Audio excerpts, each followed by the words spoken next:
Communist പാർട്ടികളെ സംബന്ധിച്ച് സാംസ്കാരിക പ്രവർത്തനം എന്നത് വളരെ പ്രധാനപ്പെട്ട ഒരു രാഷ്ട്രീയ ദൗത്യമായി അവയുടെ പ്രാരംഭകാലം മുതൽ തന്നെ പരിഗണിക്കപ്പെട്ടു പോന്നിട്ടുണ്ട്. രണ്ട് നിലയിലും ആ പരിഗണനയുണ്ട്. ഒന്ന്, കമ്മ്യൂണിസ്റ്റ് പാർട്ടികളുടെ ലോകമെമ്പാടുമുള്ള ചരിത്രമെടുത്താൽ അവയുടെ വളർച്ചയിലും സാമൂഹിക സ്വാധീനത്തിൻ്റെ രൂപീകരണത്തിലുമെല്ലാം വളരെ നിർണായകമായ ഒരു പങ്ക് കലയുടെയും സാഹിത്യത്തിൻ്റെയും മേഖലകളിൽ പ്രവർത്തിക്കുന്നവരിൽ നിന്ന് ഉണ്ടായി വന്നിട്ടുണ്ട് എന്ന് നമുക്കറിയാം. മലബാറിനെ സംബന്ധിച്ചും കേരളത്തെ സംബന്ധിച്ചും ഒക്കെ അത് വളരെ വ്യക്തവുമാണ്. അത്തരത്തിലൊരു പ്രയോജനപരമായ അംശത്തെ മാത്രം മുൻനിർത്തിയിട്ടല്ല കമ്മ്യൂണിസ്റ്റ് പാർട്ടികൾ സംസ്കാരത്തെ സവിശേഷമായി പരിഗണിക്കുന്നത്. പാർട്ടിക്ക് വളർച്ചയ്ക്ക് ഗുണകരമായ കുറേ പ്രവർത്തനങ്ങൾ സാംസ്കാരിക മേഖലയിൽ നടക്കുന്നല്ലോ എന്ന ഒരു തോന്നലിൻ്റെ പുറത്തല്ല സംസ്കാരം എന്നത് കമ്മ്യൂണിസ്റ്റ് രാഷ്ട്രീയത്തെ സംബന്ധിച്ച് പ്രധാനമായിരിക്കുന്നത്. മറിച്ച് ഒരു സമൂഹത്തിൽ പ്രവർത്തിക്കുന്ന വളരെ പ്രധാനപ്പെട്ട ഭൗതിക ശക്തികളിലൊന്ന് ആ സമൂഹത്തിൻ്റെ ആശയമണ്ഡലമാണ് എന്ന തിരിച്ചറിവിലാണ്. മാർസിൻ്റെ വളരെ പ്രസിദ്ധമായ പഴയൊരു വാക്യം, ഒരു ജനത ഒരാശയം ഏറ്റെടുത്താൽ പിന്നെ ഈ ആശയം ഒരു ഭൗതിക ശക്തിയാണ്, അത് വെറും ഒരാശയമല്ല എന്ന് അദ്ദേഹം വളരെ മുമ്പ് എങ്കിലും ഏറ്റവും പ്രധാനപ്പെട്ട ഒരു കാര്യമാണ്. ആശയങ്ങൾ ആളുകളുടെ തലയിൽ ഉറങ്ങിക്കിടക്കുന്ന കാര്യങ്ങളല്ല. ആശയങ്ങൾ പണ്ഡിതന്മാരായ ആളുകൾ ആലോചിച്ചുണ്ടാക്കുകയും അവർ കൊണ്ടു നടക്കുകയും ചെയ്യുന്ന കാര്യങ്ങളല്ല. ആശയങ്ങൾ സമൂഹത്തിൽ പ്രവർത്തിച്ചുകൊണ്ടിരിക്കുന്ന ഭൗതിക ശക്തി രൂപങ്ങൾ തന്നെയാണ്. യന്ത്രങ്ങളെപ്പോലെയോ അല്ലെങ്കിൽ മറ്റേതെങ്കിലും തരത്തിലുള്ള ഭൗതിക സാമഗ്രികളെപ്പോലെയോ പ്രവർത്തനശേഷിയുള്ള ഭൗതിക ശക്തികളാണ് ആശയങ്ങൾ. അതൊരു ജനതയ്ക്കിടയിൽ പ്രവർത്തിക്കാൻ തുടങ്ങുമ്പോൾ എന്നത് ആശയലോകത്തെക്കുറിച്ചുള്ള കമ്മ്യൂണിസ്റ്റുകാരുടെ പ്രത്യേകമായ, മാർക്സിസ്റ്റുകളുടെ പ്രത്യേകമായൊരു വീക്ഷണമാണ്. അത് മാർക്സിസ്റ്റുകൾക്ക് മാത്രം ബാധകമല്ല. ലോകമെമ്പാടും തന്നെ ആശയവ്യവസ്ഥകളുടെ രൂപീകരണത്തിന് അത്തരത്തിൽ വലിയ പങ്കുണ്ട്. മതങ്ങളുടെ ചരിത്രമാകട്ടെ, ദേശീയതയുടെ ചരിത്രമാകട്ടെ, ഒക്കെ എങ്ങനെയാണ് ഒരാശയം ജനങ്ങളെ കൂട്ടിയിണക്കുകയും നിർണായകമായ ശക്തിയായി പ്രവർത്തിക്കുകയും ചെയ്യുന്നത് എന്നതിന് ധാരാളം തെളിവുകൾ നമുക്ക് കാണാൻ പറ്റും. ഞാൻ അതിൻ്റെ ചരിത്രത്തിലേക്ക് കടക്കാനല്ല മുതിരുന്നത്. അതുകൊണ്ട് സംസ്കാരത്തിൻ്റെ മേഖല എന്നത് പിൽക്കാലത്ത് കമ്മ്യൂണിസ്റ്റ് സൈദ്ധാന്തികതയുടെ ചരിത്രത്തിലെ ഏറ്റവും പ്രധാനപ്പെട്ട പേരുകാരിൽ ഒരാളായി മാറി അന്റോണിയോ ഗ്രാംഷി. സംസ്കാരം എന്നത് ഒരു സമൂഹത്തെ സംബന്ധിക്കുന്ന സുപ്രധാനമായ സമരമുഖമാണെന്നും ഒരു സാമൂഹ്യ വിഭാഗത്തിന് ഒരു സമൂഹത്തിൽ ആധിപത്യം ലഭിക്കുന്നത് ഭരണകൂടപരമായ ആധിപത്യം കൊണ്ട് മാത്രമല്ല, സർക്കാർ നിയന്ത്രിക്കാനും പോലീസിനെയും പട്ടാളത്തെയും ഒക്കെ കൈകാര്യം ചെയ്യാനും ഒരു സാമൂഹ്യ വിഭാഗത്തിന് കൈവരുന്ന അധികാരം കൊണ്ട് മാത്രമല്ല, മറിച്ച് ആ ജനതയുടെ അവബോധത്തിൽ അവർക്ക് കൈവരുന്ന മേൽക്കൈ കൊണ്ടുകൂടിയാണ് ഏതെങ്കിലും ഒരു സാമൂഹ്യ വിഭാഗം സാമൂഹ്യ ആധിപത്യം കൈയാളുന്നത് എന്ന സുപ്രധാനമായ കണ്ടെത്തലുകൾ അദ്ദേഹം നടത്തുകയുണ്ടായി. അത് ഫാഷിസത്തിൻ്റെ കാലത്താണ് അദ്ദേഹം ഇത്തരം ആലോചനകളിലേക്ക് കടന്നത്. ഇറ്റാലിയൻ കമ്മ്യൂണിസ്റ്റ് പാർട്ടിയുടെ സെക്രട്ടറി ആയിരുന്നു അന്റോണിയോ ഗ്രാംഷി. അദ്ദേഹം പാർലമെൻറ്റ് അംഗമായിരുന്നു, വലിയൊരു പത്രത്തിൻ്റെ പത്രാധിപരായിരുന്നു. ഇതൊക്കെ ആയിരിക്കെ തന്നെ അദ്ദേഹത്തെ അറസ്റ്റ് ചെയ്ത് ജയിലിലടയ്ക്കുകയും 20 കൊല്ലത്തെ തടവ് ശിക്ഷയ്ക്ക് വിധിക്കപ്പെടുകയും ചെയ്തു. ആ ഘട്ടത്തിലാണ് വളരെ വികസിതമായൊരു തൊഴിലാളി പ്രസ്ഥാനം ഉണ്ടായിരുന്ന യൂറോപ്പിലെ കമ്മ്യൂണിസ്റ്റ് പാർട്ടികളുടെ ചരിത്രത്തിൽ വളരെ പ്രബലമായൊരു പാർട്ടി ഉണ്ടായിരുന്ന ഇറ്റലിയിലും അതിനേക്കാൾ പ്രബലമായ സോഷ്യലിസ്റ്റ് പ്രസ്ഥാനവും ട്രേഡ് യൂണിയൻ മൂവ്മെൻറ്റും ഒക്കെ ഉണ്ടായിരുന്ന ജർമ്മനിയിലും ഒന്നാം ലോക യുദ്ധാനന്തരമുണ്ടായ സാമ്പത്തിക തകർച്ച, ആ സാമ്പത്തിക തകർച്ച ആ സമൂഹത്തെ വിപ്ലവപരമായി പുനഃസംഘടിപ്പിക്കുന്നതിലേക്ക് നയിക്കാതെ എന്തുകൊണ്ടാണ് ഫാഷിസത്തിലേക്ക് വഴിതിരിഞ്ഞു പോയത് എന്ന ഗൗരവപൂർവമായ ആലോചന ഗ്രാംഷി നടത്തുകയുണ്ടായി. സാധാരണ നിലയിൽ മാർസെല്ലാം പ്രതീക്ഷിച്ചിരുന്നത് ലോക തൊഴിലാളി വർഗം ഏറ്റവും സംഘടിത ശക്തിയായി മാറിയ ജർമ്മനിയിലോ വ്യവസായ വിപ്ലവം പൂർത്തിയാക്കപ്പെട്ട അല്ലെങ്കിൽ അതിൻ്റെ വലിയ മുന്നോട്ട് പോക്ക് നടന്ന ഇംഗ്ലണ്ടിലോ ബ്രിട്ടനിലോ ഒക്കെ ആയിരിക്കും വിപ്ലവം ഒന്നാമതായി വരിക എന്നാണ്. അങ്ങനെയല്ല, റഷ്യയിലാണ് വിപ്ലവം വന്നത്. ഒന്നാം ലോക യുദ്ധത്തിൻ്റെ പശ്ചാത്തലത്തിലാണ് അവിടെ വിപ്ലവം നടന്നത്. ഒന്നാം ലോക യുദ്ധം ഉണ്ടാക്കിയ വളരെ കലുഷിതമായ അന്തരീക്ഷത്തിൽ ആ കാലുഷ്യം മുഴുവൻ ഏറ്റുവാങ്ങിയ ഒരു രാജ്യം എന്ന നിലയിലായിരുന്നു ജർമ്മനി നിലനിന്നിരുന്നത്. ജർമ്മനിയിലെ ഈ കാലുഷ്യം അവിടുത്തെ വളരെ സംഘടിതമായ, ഒരുപക്ഷെ ലോകത്തെ ഏറ്റവും സംഘടിതമായ തൊഴിലാളി പ്രസ്ഥാനം ഉണ്ടായിരുന്ന ഒരു സ്ഥലം 1920-കളിൽ ജർമ്മനിയാണ്. ജർമ്മൻ സോഷ്യൽ ഡെമോക്രാറ്റിക് പാർട്ടി എന്ന പേരിലാണ് ആ പാർട്ടി അവിടെ നിലനിന്നിരുന്നത്. അത് ഒരു വലിയ സാമൂഹ്യ വിപ്ലവത്തിലേക്ക് എത്തിച്ചേരും എന്ന് 20-കളിൽ പ്രതീക്ഷിക്കപ്പെട്ടിരുന്നു. 30-കളിലും ആ പ്രതീക്ഷ ശക്തമായിരുന്നു. 30-കൾ അക്കാലത്ത് യൂറോപ്പിൽ അറിയപ്പെട്ടത് തന്നെ പിങ്ക് 30s, ചുവന്നുകൊണ്ടിരിക്കുന്ന 30-കൾ എന്ന പേരിലാണ് അറിയപ്പെട്ടത്. സ്പാനിഷ് സിവിൽ വാർ നടക്കുന്നു. ഒന്നാം ലോക യുദ്ധം ഉണ്ടാക്കിയ കാലുഷ്യങ്ങൾ യൂറോപ്പിനെ ആകെ കലങ്ങി മറിയുന്ന സ്ഥിതിയിലേക്ക് എത്തിച്ചിരിക്കുന്നു.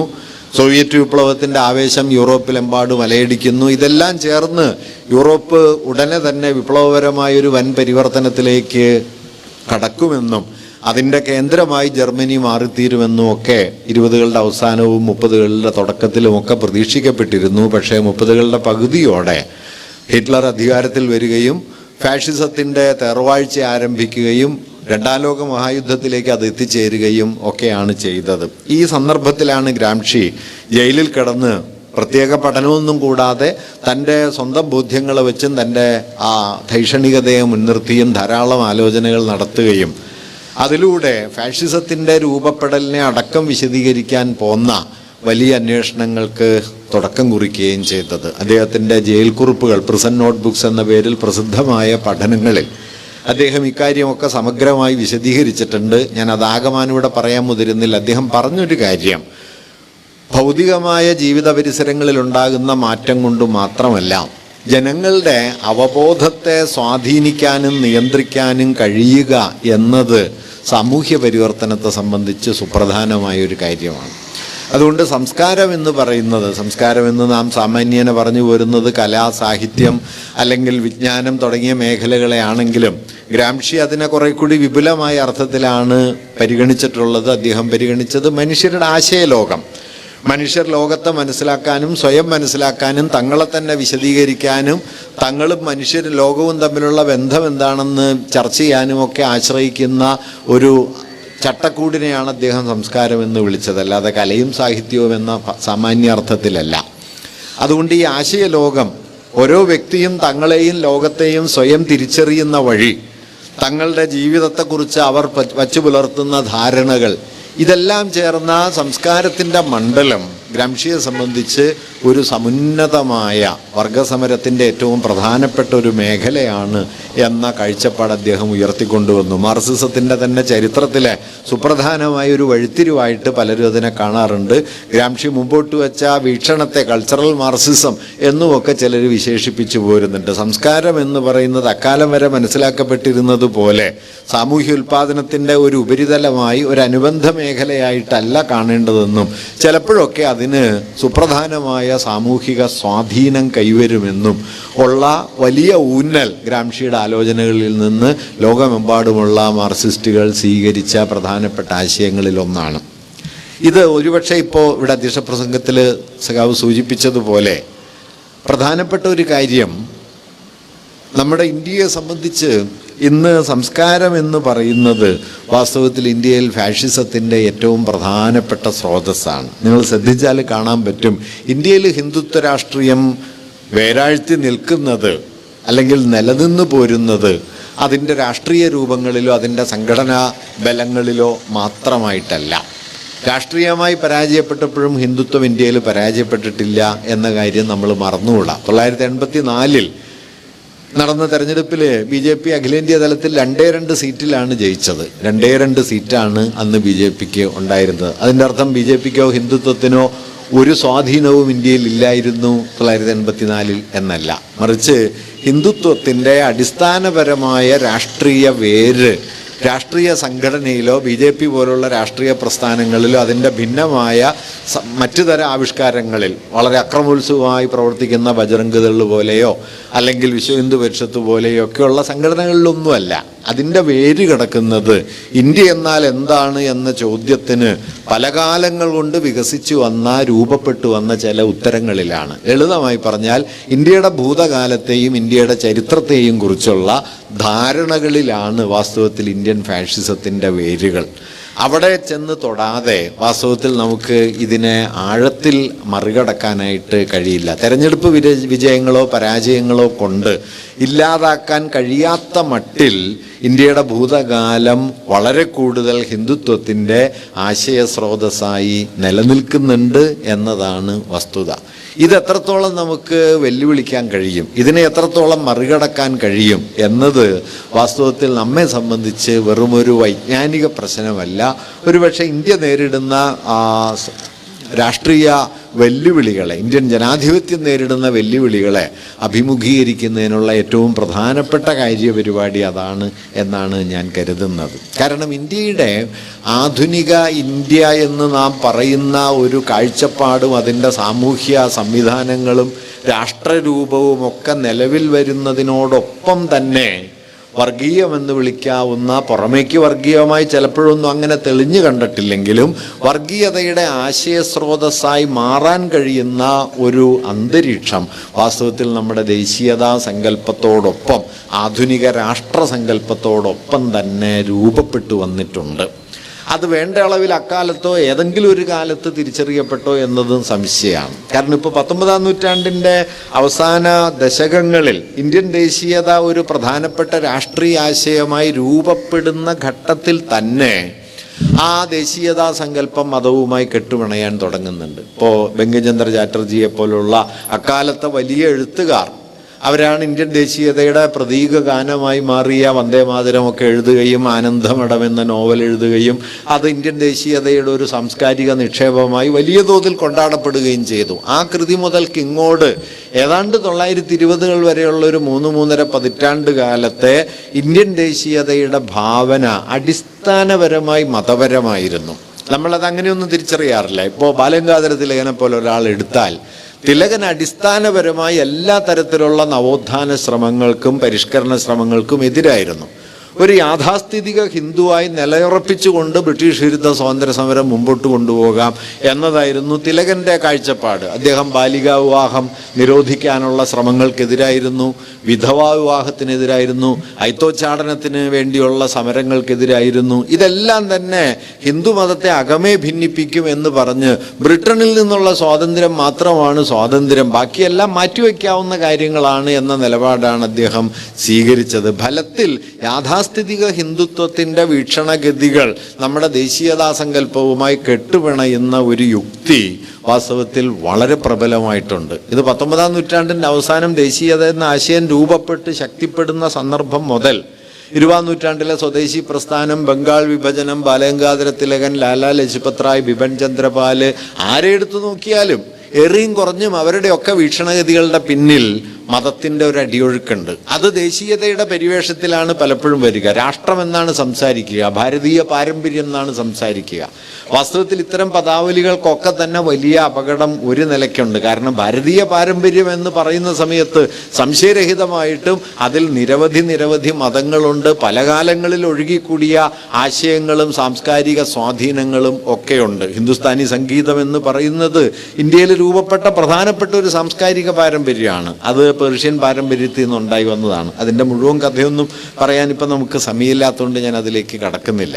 അത് ഏത് ഘടകം എടുത്ത് നോക്കിയാലും, ഇപ്പം കേസരി ബാലകൃഷ്ണപിള്ള കേരളത്തിലെ കളമെഴുത്തിനെ കുറിച്ച് പറയുന്ന സമയത്ത് മനോഹരമായൊരു നിരീക്ഷണം നടത്തുന്നത്, കളമെഴുത്തിൽ തെളിയുന്ന രേഖാചിത്ര സമ്പ്രദായം, അതിൻ്റെ രേഖാസമ്പ്രദായം പ്രാചീന പേർഷ്യൻ ഭൂഭാഗ ചിത്രങ്ങളിൽ നിന്നാണ് ഇവിടേക്ക് വന്നത് എന്ന് അദ്ദേഹം പറയുന്നുണ്ട്.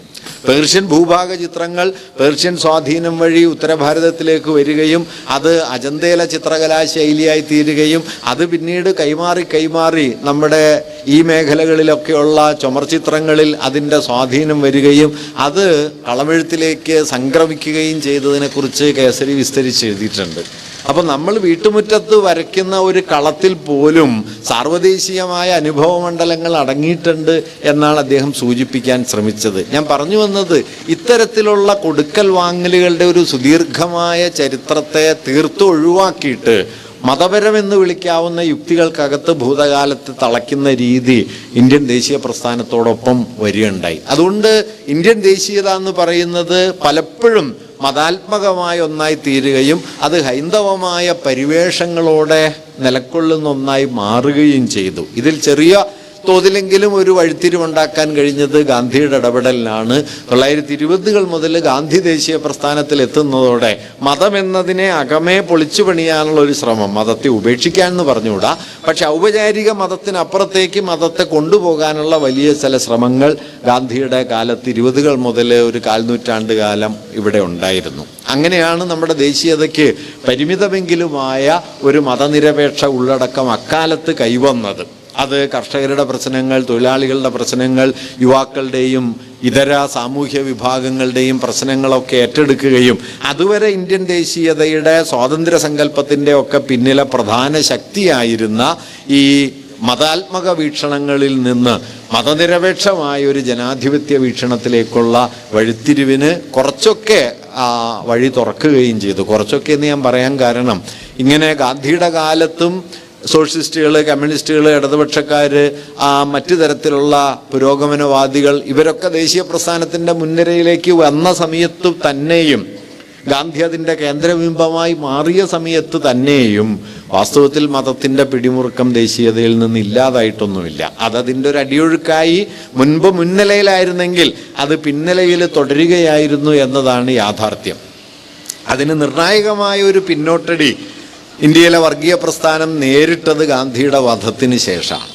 ഗാന്ധി വധമുണ്ടാക്കിയ വലിയ രോഷവും അതുണ്ടാക്കിയ ധാർമ്മികമായ വലിയ ഒരു ആഘാതശേഷിയും വാസ്തവത്തിൽ ഇന്ത്യയിലെ ഹിന്ദുത്വ രാഷ്ട്രീയം അതിൻ്റെ രൂപീകരണത്തിന് ശേഷം നേരിട്ട ഏറ്റവും വലിയ തിരിച്ചടിയായിരുന്നു എന്ന് ഇന്ന് നോക്കിയാൽ കാണാൻ പറ്റും. 1925 RSSും അതിന് കുറച്ചു മുമ്പ് ഹിന്ദു മഹാസഭയും ഒക്കെ രൂപപ്പെട്ടതിന് ശേഷം ഏതാണ്ടിപ്പോൾ ഒരു നൂറ്റാണ്ടിൻ്റെ ചരിത്രം അതിൻ്റെ സംഘടനാ ജീവിതത്തിനുണ്ട്.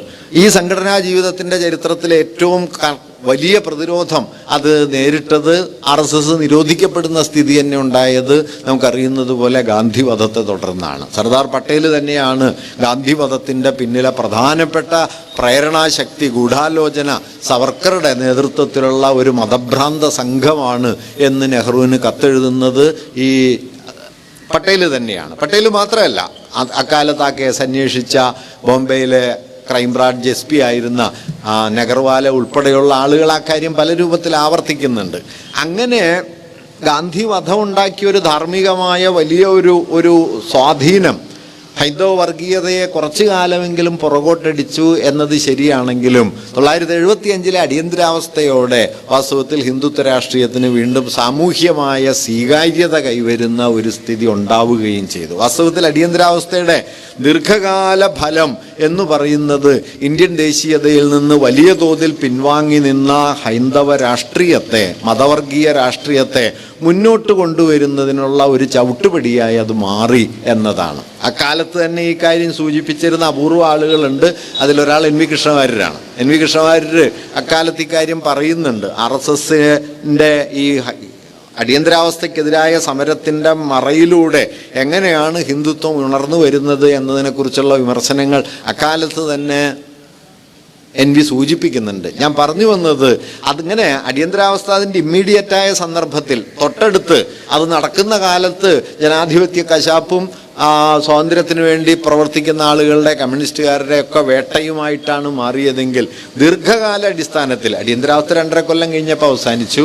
പക്ഷേ അതിൻ്റെ ദീർഘകാല ഫലം എന്തെന്ന് വെച്ച് കഴിഞ്ഞാൽ ഹിന്ദുത്വ വർഗീയതയ്ക്ക് സാമൂഹികമായ സ്വീകാര്യത നൽകുന്ന മട്ടിൽ ഒരു കാൽനൂറ്റാണ്ടിലധികം കാലം പിൻവാങ്ങി നിന്ന അതിൻ്റെ സംഘടനാ രൂപങ്ങൾ സാമൂഹികമായ ഒരു വിമോചക പരിവേഷം ആർജിച്ച് സമൂഹത്തിൽ ഇടപെടാൻ തുടങ്ങുകയും തൊട്ടു പിന്നാലെ ബാബറി മസ്ജിദ് തുറന്നു കൊടുക്കുന്ന സ്ഥിതി ഉണ്ടാവുകയും ബാബറി മസ്ജിദ് തകർക്കപ്പെടുന്ന സ്ഥിതി ഉണ്ടാവുകയും പടിപടിയായി ഹിന്ദുത്വത്തിൻ്റെ വലിയ തോതിലുള്ള മുന്നേറ്റത്തിന് അത് കാരണമാവുകയും ചെയ്തത് നമുക്ക് കാണാൻ പറ്റും. ഞാൻ പറഞ്ഞു വന്നത്, ഇങ്ങനെ ഇവിടെയൊക്കെ നോക്കിയാൽ നിങ്ങൾക്ക് കാണാൻ പറ്റും, ഇവിടെയൊക്കെ ഹിന്ദുത്വ രാഷ്ട്രീയം അടിസ്ഥാനപരമായി ആശ്രയിക്കുന്നത് ഏതെങ്കിലും സാമൂഹിക പ്രശ്നങ്ങളെ മുൻനിർത്തിയോ ഏതെങ്കിലും ഭൗതിക പ്രശ്നങ്ങളെ മുൻനിർത്തിയോ ഉള്ള സമരങ്ങളെക്കാൾ വിശ്വാസത്തെയും ആചാരങ്ങളെയും അതിനെ മുൻനിർത്തുന്ന ലോകബോധ ആശയബോധത്തെയും ഒക്കെയാണ് അതിൻ്റെ കേന്ദ്രമാക്കി അത് മാറ്റിയിട്ടുള്ളത്. അങ്ങനെ സംസ്കാരമെന്നോ ആശയലോകമെന്നോ പറയാവുന്ന ഒന്ന് വാസ്തവത്തിൽ ഭൗതിക രാഷ്ട്രീയ പ്രയോഗങ്ങളെക്കാൾ പ്രാബല്യമുള്ള സ്വാധീന ശക്തിയുള്ള രാഷ്ട്രീയ മേഖലകളായി പരിണമിക്കുന്നത് നമുക്ക് കേരളത്തിൽ, ഇന്ത്യയിൽ കഴിഞ്ഞ അരനൂറ്റാണ്ടിൻ്റെ ചരിത്രത്തിൽ എത്രയെങ്കിലും വ്യക്തമായിട്ട് നമുക്ക് കാണാൻ പറ്റും. അതല്ലാതെ പ്രത്യേകിച്ച് ഇന്ത്യയിലെ ദാരിദ്ര്യ നിർമ്മാർജ്ജനത്തിന് വേണ്ടിയിട്ടോ തൊഴിലില്ലായ്മ പരിഹരിക്കുന്നതിന് വേണ്ടിയിട്ടോ കാർഷിക വികസനത്തിന് വേണ്ടിയിട്ടോ വ്യവസായമടക്കമുള്ള ഉൽപ്പാദന മേഖലകളുടെ നവീകരണത്തിന് വേണ്ടിയിട്ടോ അങ്ങനെ ഏതെങ്കിലും തരത്തിലുള്ളൊരു കാര്യപരിപാടി മുന്നോട്ട് വെച്ച് ആ കാര്യപരിപാടിയെ മുൻനിർത്തുന്ന ഒരു സാമൂഹിക പിന്തുണയല്ല നമുക്ക് ഹിന്ദുത്വത്തിൻ്റെ വളർച്ചയിൽ കാണാൻ കഴിയുക. മറിച്ച് മനുഷ്യരുടെ ആശയബോധത്തെ രാഷ്ട്രീയമായി സംഘടിപ്പിക്കാനുള്ള ഒരു ഉപകരണമാക്കി മാറ്റി മതത്തെ അതിൻ്റെ അടിസ്ഥാനമാക്കുന്ന ഒരു പ്രക്രിയയാണ് ദീർഘകാലമായി ഇവിടെ നടന്നിട്ടുള്ളത്. ആ പ്രക്രിയ ഞാൻ പറഞ്ഞു വന്നത്, ആ പ്രക്രിയക്ക് വാസ്തവത്തിൽ സമീപസ്ഥമായൊരു ചരിത്രമല്ല, വളരെ ദീർഘകാലത്തെ ചരിത്രം ഉണ്ട്. അത് ഇന്ത്യൻ ദേശീയത എന്ന് വിളിക്കുന്ന വ്യവഹാരവുമായി കെട്ടുപിണഞ്ഞാണ് വളർന്നു വന്നിട്ടുള്ളത് എന്നതാണ് നാം കാണേണ്ടത്. ഇത് എത്രത്തോളം നമുക്ക് തിരുത്താൻ കഴിയും? ഇന്ത്യൻ ദേശീയതയുടെ ചരിത്രം വിശദമായിട്ട് പരിശോധിച്ച ആളുകളിൽ ചിലർ എങ്ങനെയാണ് ഇന്ത്യയുടെ പാരമ്പര്യ ബോധം അതിൽ തന്നെ വർഗീയമായി തീർന്നത് എന്ന് ചൂണ്ടിക്കാണിക്കുന്നുണ്ട്. ഞാൻ അതിൻ്റെ വിശദാംശങ്ങൾ പറയാതെ സംഗ്രഹിച്ചു പറയാം.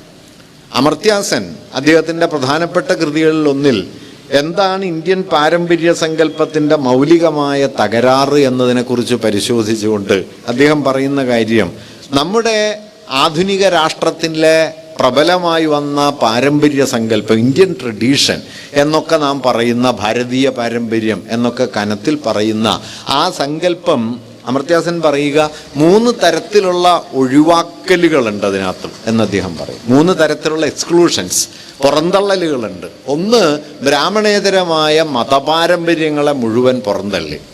ഇന്ത്യൻ പാരമ്പര്യം എന്ന് പറയുന്ന സമയത്ത് നമുക്ക് ഉപനിഷത്തുകളുടെ നാടാണ് ഇന്ത്യ എന്ന് പറയാനോ വേദങ്ങളുടെ നാടാണ് ഇന്ത്യ എന്ന് പറയാനോ തോന്നുന്ന അളവിൽ ബുദ്ധൻ്റെ നാടാണ് ഇന്ത്യ എന്നോ ബുദ്ധ പാരമ്പര്യമാണ് ഇന്ത്യയുടേതെന്നോ പറയാൻ തോന്നാറില്ല. വാസ്തവത്തിൽ വൈദിക മതം, വേദങ്ങളും ഉപനിഷത്തുകളും ബ്രാഹ്മണങ്ങളും ഒക്കെ ചേരുന്ന അതിൻ്റെ ആശയമണ്ഡലം ഇന്ത്യൻ ജനതയെ സ്വാധീനിച്ചതിൻ്റെ 1000 മടങ്ങ് ബുദ്ധമതം ഇന്ത്യയെ സ്വാധീനിച്ചിട്ടുണ്ട്. കീഴ്ത്തട്ട് വരെ നമ്മുടെ ഗ്രാമാന്തരങ്ങളിൽ, നമ്മുടെ പള്ളിക്കൂടം എന്ന വാക്കിൽ, നമ്മുടെ ശരണം വിളികളിൽ ഒക്കെ ബുദ്ധൻ ഇങ്ങനെ അലിഞ്ഞു കിടപ്പുണ്ട്.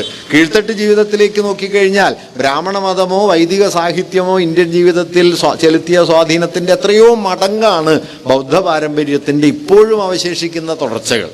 പക്ഷേ അതിനെ ഒന്നും നമ്മുടെ ഭൂതകാല സംസ്കൃതിയുമായി ബന്ധിപ്പിച്ച് മനസ്സിലാക്കാനോ, ഇതര മതങ്ങൾ, വൈദികേതരമായ ഇതര മതങ്ങൾ, അങ്ങനെയാണ് അമർത്യാസൻ പറയുക. അത് ബുദ്ധമതമാകാം, ജൈനമതമാകാം, പാഴ്സികളുടേതാകാം, അല്ലെങ്കിൽ ക്രിസ്ത്യാനികളോ മുസ്ലിങ്ങളോ യഹൂദർ പോലുമോ. ഇപ്പൊ കേരളത്തിലെ നാടോടി ഗാന പാരമ്പര്യത്തിലെ പ്രധാനപ്പെട്ട ഒരു വഴി യഹൂദർക്കിടയിൽ വികസിച്ചു വന്ന യഹൂദ സ്ത്രീകൾ പാടിപ്പോന്ന പാട്ടുകളാണ്. യഹൂദ സ്ത്രീകളുടെ പാട്ടുകൾ നമ്മുടെ നാടൻ പാട്ട് പാരമ്പര്യത്തിലെ പ്രധാനപ്പെട്ട ഒരു വഴിയായിട്ട് അതുണ്ടായിരുന്നു. പക്ഷെ അതൊന്നും കേരളത്തെക്കുറിച്ചുള്ള നമ്മുടെ ഓർമ്മകളിലേ ഉണ്ടാവില്ല. കേരള സംഗീതം എന്ന് പറഞ്ഞ് നാം സോപാന സംഗീതത്തെ ഏറ്റെടുക്കുന്ന സമയത്ത് മാപ്പിളപ്പാട്ട് പോലെയോ യഹൂദ സ്ത്രീകളുടെ ഗാനപാരമ്പര്യം പോലെയോ ഒക്കെയുള്ള പാട്ടു പാരമ്പര്യങ്ങൾ കേരളീയതയുടെ പരിഗണനാ മണ്ഡലത്തിൽ വരില്ല. അങ്ങനെ ഫലത്തിൽ നമ്മുടെ ദേശീയത എന്ന് പറയുന്നത് വളരെ വളരെ മതാത്മകമായ ഇടുക്കമുള്ള ഒന്നായി മാറും. കേസരി പണ്ട് പറയുന്നുണ്ട്, കേരളീയ ചുമർ ചിത്രകല എന്ന് പറഞ്ഞ് നിങ്ങൾ അമ്പല ചുമർ ചിത്രങ്ങളെ മാത്രം പരിഗണിച്ചാൽ പോരാ, കേരളത്തിൽ ചുമർ ചിത്രകല വളരെ സമ്പന്നമായി വളർന്നു ഒന്ന് ക്രൈസ്തവ ദേവാലയങ്ങളിലാണ്. പ്രത്യേകിച്ചും കോട്ടയത്തെയും അങ്കവാലിയിലെയും ഒക്കെ ക്രൈസ്തവ ദേവാലയങ്ങളിൽ വലിയ തോതിൽ ചുമർചിത്രകലാ പാരമ്പര്യമുണ്ട്. അത് കാണാതെ അമ്പലചിത്രങ്ങളെ മാത്രം ചുമർചിത്രങ്ങളായി പരിഗണിക്കുന്ന തിരുവിതാംകൂർ ഗവൺമെൻറ്റിൻ്റെ സങ്കുചിത വീക്ഷണം അവസാനിപ്പിക്കണം എന്ന് 1930കളിൽ കേസരി എഴുതിയിട്ടുണ്ട്. വാസ്തവത്തിൽ ആ വീക്ഷണഗതിയിലൊന്നും ഇപ്പോഴും യാതൊരു വ്യത്യാസവും ഇല്ല എന്നതാണ് വസ്തുത. ഇങ്ങനെ അമർത്യാസൻ പറഞ്ഞത് എത്രയെങ്കിലും വിശദീകരിക്കാം. ഞാൻ അതിനെ സംഗ്രഹിച്ച് പറയുകയാണ്. വൈദികേതരമായ മതപാരമ്പര്യങ്ങളെ, വൈദികേതരം എന്ന് ഞാൻ പറയുന്നത് ഹൈന്ദവം എന്ന പേരൊക്കെ വളരെ പിൽക്കാലത്ത് 19-ാം നൂറ്റാണ്ടോടെ ഉറച്ചതാണ്. അതിനെല്ലാം മുമ്പ് ഇത് ബ്രാഹ്മണ മതമെന്നോ വൈദിക മതമെന്നോ വിളിക്കാവുന്ന ഒരു മതം മാത്രമാണ്, അല്ലാതെ ഇന്ന് കാണുന്ന ഹിന്ദു മതമൊന്നുമല്ല. ഏതായാലും ആ മതപാരമ്പര്യത്തിന് പുറത്തുള്ള ഇതര പാരമ്പര്യങ്ങളെ ഒന്നുകിൽ മാർജിനലായിട്ട് കാണുക, പാർശ്വസ്ഥാനങ്ങളിൽ കാണുക, അല്ലെങ്കിൽ വൈദേശിക മതങ്ങൾ എന്നെല്ലാമുള്ള നിലയിൽ പരിഗണിക്കുക. ഇപ്പോൾ സുപ്രീം കോടതിയിൽ ഒരു കേസ് നടക്കുന്നുണ്ട്. ഇന്ത്യയിലെ അധിനിവേശം ആരംഭിക്കുന്നത് പ്ലാസി യുദ്ധത്തോടെയല്ല, അല്ലെങ്കിൽ 47 ഓഗസ്റ്റ് 15 എന്നുള്ള കട്ട് ഓഫ് ഡേറ്റ്, അതായത് ഇന്ത്യയിൽ ഇന്ന് നിലനിൽക്കുന്ന ആരാധനാലയങ്ങളൊക്കെ 47 ഓഗസ്റ്റ് 15 എങ്ങനെയായിരുന്നോ അതുപോലെ തന്നെ സംരക്ഷിക്കപ്പെടണമെന്ന് പാർലമെന്റ് 91-ൽ ബാബറി ഇഷ്യൂ നടക്കുന്ന സമയത്തൊരു നിയമം പാസ്സാക്കിയിട്ടുണ്ട്. ആ നിയമം നിൽക്കെ തന്നെയാണ് ഗ്യാൻവാബി പള്ളി കുഴിച്ചു നോക്കാനായിട്ട് സുപ്രീം കോടതി അടക്കം സമ്മതിച്ചത്. അത് വേറെ കാര്യം. നിയമത്തിനെതിരായിട്ട് തന്നെയുള്ള വിധിയാണ് വാസ്തവത്തിൽ ഗ്യാൻവാബി പള്ളിയുടെ കാര്യത്തിലൊക്കെ വന്നത്. ഈ 47 ഓഗസ്റ്റ് 15 ആയിട്ടല്ല, മറിച്ച് ഡൽഹി സുൽത്താനേറ്റ് സ്ഥാപിക്കപ്പെട്ട 12-ാം നൂറ്റാണ്ട് മുതൽ അധിനിവേശത്തിന്റെ കാലമായി കാണണം എന്ന നിലയിലുള്ളൊരു കേസും ഇപ്പോൾ നടന്നു വരുന്നുണ്ട്. ഞാൻ പറഞ്ഞു വന്നത് എന്താണെന്ന് വെച്ച് കഴിഞ്ഞാൽ, ഇങ്ങനെ വിപുലമായ നമ്മുടെ സാംസ്കാരിക ഭൂതകാലത്തിലെ കൊടുക്കൽ വാങ്ങലുകളെ മുഴുവൻ തമസ്കരിച്ചുകൊണ്ട് മിക്കവാറും ബ്രാഹ്മണ മതത്തെ ഏകപക്ഷീയമായ ഒരു ഭൂതകാല പാരമ്പര്യമായി കാണുന്ന ഒരു ഒഴിച്ചു നിർത്തൽ മറ്റെല്ലാത്തിൻ്റെയും. രണ്ടാമത്തെ കാര്യമായിട്ട് അമർത്യാസൻ പറയുന്നത് നമ്മുടെ നാടോടി പാരമ്പര്യങ്ങൾ, നാട്ടുജീവിത പാരമ്പര്യങ്ങൾ, ആദിവാസി സമൂഹങ്ങൾ, തദ്ദേശീയ കൂട്ടായ്മകൾ, ഇവരൊക്കെ വികസിപ്പിച്ചെടുത്ത വൈഭവങ്ങളും ആവിഷ്കാര ശൈലികളും ഒന്നും ദേശീയമായി പരിഗണിക്കപ്പെട്ടില്ല. ഒറ്റ ഉദാഹരണം ഞാൻ പറഞ്ഞാൽ, അജന്ത ചിത്രകല എന്ന് പറഞ്ഞു കഴിഞ്ഞാൽ ഇന്ത്യൻ ചിത്രകലയാണ് എന്ന് പറയുന്ന അതേ ആളുകൾ തന്നെ വർളിയെക്കുറിച്ച് പറയുമ്പോൾ അത് ആദിവാസി കലയാണ് എന്ന് പറയും. മധുബനി ആദിവാസിയായി മാറും, കാളിഘട്ട ആദിവാസിയായി മാറും, അതേസമയം അജന്ത ദേശീയമായി തീരും. ഇങ്ങനെ തദ്ദേശീയ സമൂഹങ്ങളുടെ വലിയ പാരമ്പര്യങ്ങളെ മുഴുവൻ പാർശ്വസ്ഥങ്ങളാക്കി മാറ്റി, അതിനെ മാർജിനലാക്കി മാറ്റി, അതൊന്നും ദേശീയമല്ല, ലോക്കൽ ട്രഡീഷൻസ് ആണ് എന്ന നിലയിൽ ചുരുക്കി കൊണ്ടുവന്ന് ഒരൊറ്റ ഏകമാനമായ ഒറ്റ പ്രകൃതത്തിലേക്ക് ഭൂതകാലത്തെ കൊണ്ടുവരിക എന്നുള്ളത് നമ്മുടെ പാരമ്പര്യ നിർമ്മാണത്തിലെ രണ്ടാമത്തെ ഒരു ഒഴിച്ചു നിർത്തലാണ് എന്ന് അമർത്യാസൻ പറയുന്നുണ്ട്. മൂന്നാമത്തെ ഒരു കാര്യം, വിജ്ഞാനങ്ങളുടെയും വൈഭവത്തിൻ്റെയും മേഖലയിലുണ്ടായ ഭൗതികമായ കുതിച്ചുചാട്ടങ്ങൾ, നമ്മുടെ രസതന്ത്രം, നമ്മുടെ ഗണിതം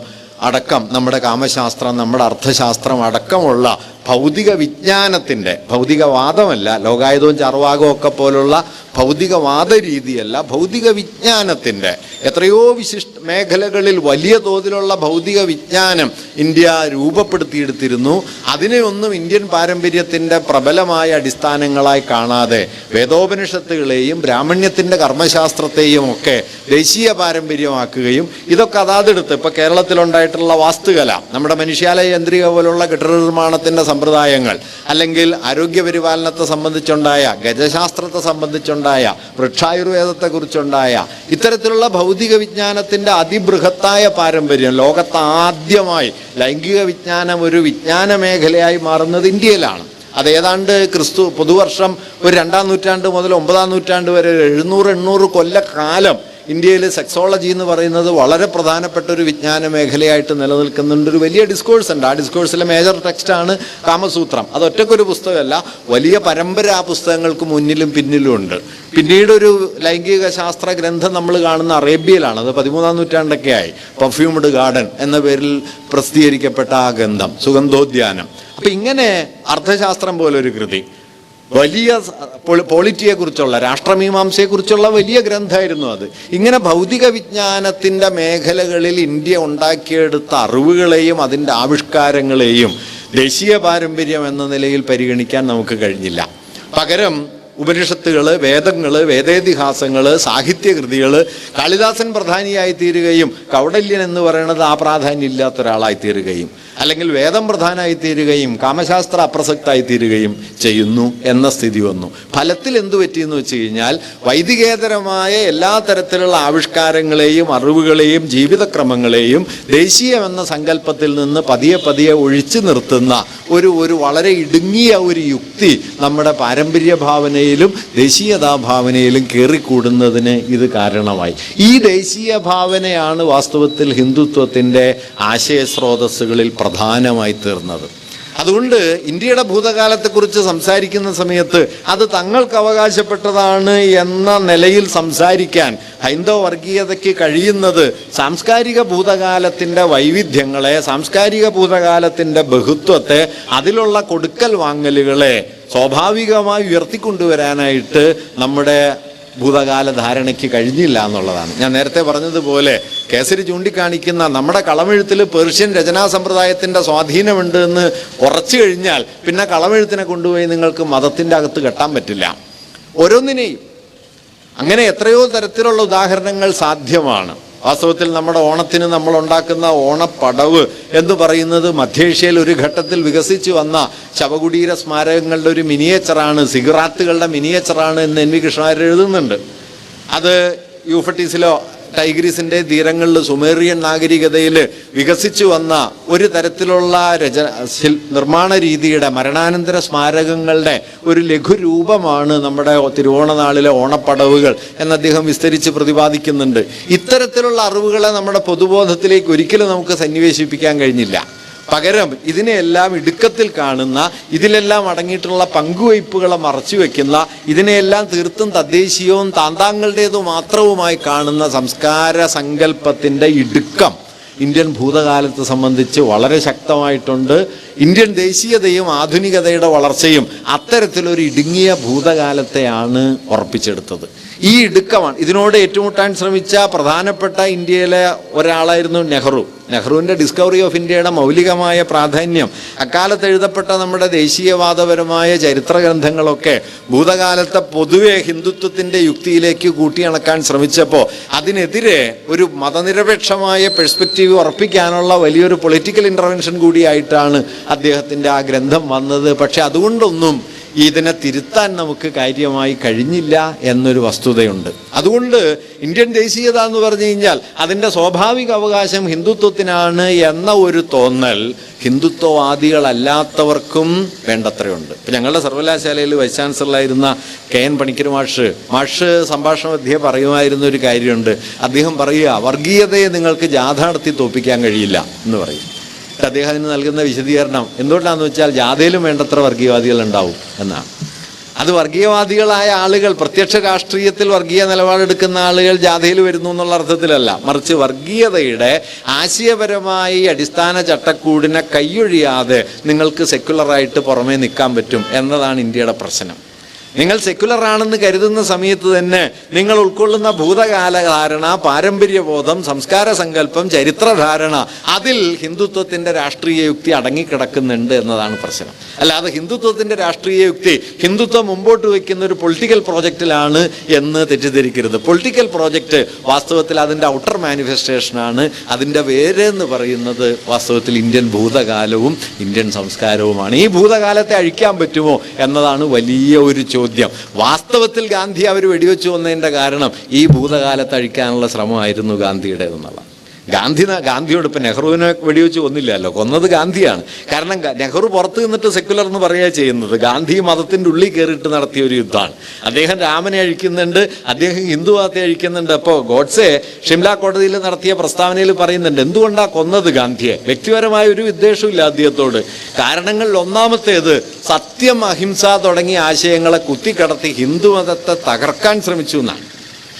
കാരണം ഇതൊന്നും ഹിന്ദുമതത്തിൻ്റെ സ്വാഭാവിക ആശയങ്ങളായിട്ട് മതത്തിൻ്റെ ചരിത്രത്തിൽ നോക്കിയാൽ നിങ്ങൾക്ക് കാണാൻ പറ്റില്ല. ഇന്ത്യയുടെ ഭൂതകാലം അഹിംസയുടെ ഭൂതകാലമൊന്നുമല്ല, അതെല്ലാം നമ്മൾ പറഞ്ഞുണ്ടാക്കുന്ന കഥയാണ്. കൊടിയ യുദ്ധങ്ങളും കൂട്ടക്കൊലകളും ഒക്കെ വേണ്ടത്രയുണ്ട്. അശോകനടക്കം അത് നടത്തിയിട്ടുമുണ്ട്. പക്ഷേ അതിൻ്റെ മുകളിലേക്ക് സത്യം, അഹിംസ, ധാർമ്മികത തുടങ്ങിയ മൂല്യങ്ങളെ കൊണ്ടുവരികയും അതിനെ മതത്തിൻ്റെ കേന്ദ്രമാക്കാൻ ശ്രമിക്കുകയും ചെയ്ത ഒരു നിലയ്ക്ക് ഇന്ത്യൻ ഭൂതകാലത്തിൻ്റെ സാംസ്കാരിക ഘടനയെ അടിയോടെ പൊളിച്ചു പണിയാനുള്ള ഒരു വമ്പൻ ശ്രമമായിരുന്നു ഗാന്ധി നടത്തിയത്. ആ ശ്രമം വാസ്തവത്തിൽ അക്രമോത്സുക ഹിന്ദുത്വത്തെ അടിയോടെ ഇല്ലാതാക്കും എന്ന തിരിച്ചറിവ് കൂടി വാസ്തവത്തിൽ ഗോഡ്സെക്കുണ്ട്. അതുകൊണ്ടാണ് ഈ ഗോഡ്സെ തൻ്റെ കൊലയെക്കുറിച്ച് പറയുമ്പോൾ ഹിന്ദു മതത്തെ ഇല്ലാതാക്കാൻ ശ്രമിച്ചു എന്ന് ഗാന്ധിക്കെതിരെ ഒരു കുറ്റാരോപണം നടത്തുന്നത്. അദ്ദേഹം ഹിന്ദുസ്ഥാനിക്ക് വേണ്ടി നടത്തിയ ശ്രമത്തിലും ഒക്കെ നിങ്ങൾക്കിത് കാണാൻ പറ്റും. ഞാൻ പറഞ്ഞു വന്നത് എന്താ വെച്ചാൽ ഗാന്ധി ഒറ്റയ്ക്ക് ചെയ്തു എന്നല്ല കേട്ടോ, പലരും പലതരത്തിലുള്ള പരിശ്രമങ്ങൾ നടത്തി. പക്ഷെ അടിസ്ഥാനപരമായി ആ പ്രശ്നം ഇപ്പോഴും തുടരുന്നുണ്ട്. ഇന്ത്യൻ ഭൂതകാലം എന്ന് പറയുന്നത് മതാത്മകമായൊരു സാംസ്കാരിക ഭൂതകാലമാണ്. അതുകൊണ്ടാണ് ഹിന്ദുത്വ ദേശീയത എന്നൊന്നും പറയാതെ വർഗീയവാദികൾക്ക് സാംസ്കാരിക ദേശീയത എന്ന് പറയാൻ പറ്റുന്നത്. ആ വാക്ക് വെറുതെ വരുന്നതല്ല. സാംസ്കാരിക ദേശീയത എന്ന് പറഞ്ഞു കഴിഞ്ഞാൽ അത് തങ്ങളുടേതായി തീരുമെന്നത് ഹൈന്ദവർഗീയവാദികൾ സമർത്ഥമായി ഉണ്ടാക്കിയെടുത്ത ഒരു പൊളിറ്റിക്കൽ പെർസ്പെക്റ്റീവാണ്. കാരണം ഇന്ത്യൻ ഭൂതകാലം, അതിൻ്റെ സാംസ്കാരിക ലോകം എന്ന് പറയുന്നത് മതാത്മകമാണ് എന്ന ധാരണയ്ക്ക് ആഴത്തിൽ വേരുണ്ട്. ആ വേര് വാസ്തവത്തിൽ ഇന്ത്യ ചരിത്രത്തിൽ അതിൻ്റെ ആധുനിക ഘട്ടത്തിൽ കഴിഞ്ഞൊരു 150 കൊല്ലത്തിനിടയ്ക്ക് നിർണായകമായ വെല്ലുവിളിക്കപ്പെട്ട സന്ദർഭങ്ങൾ കുറവാണ്. ആ കുറവിലാണ് വാസ്തവത്തിൽ നമ്മുടെ വർഗീയ രാഷ്ട്രീയം വേരാഴ്ത്തി നിൽക്കുന്നത്. അതുകൊണ്ട് വർഗീയതയ്ക്കെതിരായ നമ്മുടെ സമരത്തെ സംബന്ധിച്ച് ഒരുപക്ഷെ ഇന്ത്യയുടെ ജനാധിപത്യത്തെയും ഇന്ത്യയുടെ ബഹുസ്വര സംസ്കാരത്തെയും ഇന്ത്യയുടെ മതനിരപേക്ഷതയെയും ഒക്കെ സംരക്ഷിക്കുന്നതിനായുള്ള സമരത്തിലെ ഏറ്റവും നിർണായകമായ സ്ഥാനങ്ങളിലൊന്ന് നമ്മുടെ ഭൂതകാലത്തിൻ്റെ മതനിരപേക്ഷവൽക്കരണമാണ്. സംസ്കാരത്തിൻ്റെ മേഖലയിൽ നടക്കുന്ന വലിയ അഴിച്ചുപണികളാണ്. അതുകൊണ്ട് തന്നെ സംസ്കാരം എന്നത് ഒരു സെമിനാർ വിഷയം എന്നതിനേക്കാൾ ഒരുപക്ഷെ ഇന്നത്തെ ഇന്ത്യയുടെ രാഷ്ട്രീയ ചരിത്രത്തിലെ ഏറ്റവും സുപ്രധാനമായ സമരമേഖലകളിൽ ഒന്നായിട്ട് മാറിക്കഴിഞ്ഞിട്ടുണ്ട്. അത് അർഹിക്കുന്ന ഗൗരവത്തോടെ ആ സമരത്തെ മുമ്പോട്ട് കൊണ്ടുപോകാൻ നമുക്ക് കഴിയുന്നുണ്ടോ എന്ന് ചോദിച്ചാൽ വ്യക്തിപരമായി ഇല്ല എന്ന് കരുതുന്ന ഒരാളാണ് ഞാൻ.